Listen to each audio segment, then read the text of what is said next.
Could you please explain this? Probably another zombie apocalypse. Or maybe an alien invasion. We had a lot of these lately. What is wrong with the world? Has God finally gave up? So many souls out there wait to be enslaved and I'm stuck at home? What am I to do with all this free time? Hey man, I just bought this shit. Wanna play?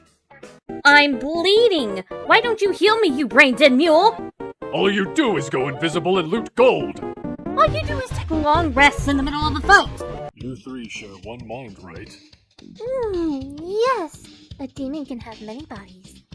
But it's still a single demon. Fair enough, but let's consider the following. If all three of you eat pancakes at the same time, would that make the pancakes triple delicious?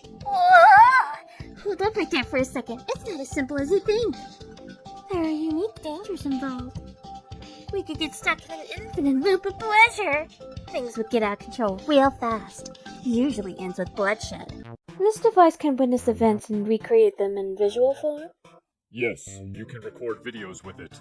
And it still works inside the abyss for some bullshit reason. How do I tell it to start? Just touch the circle in the middle.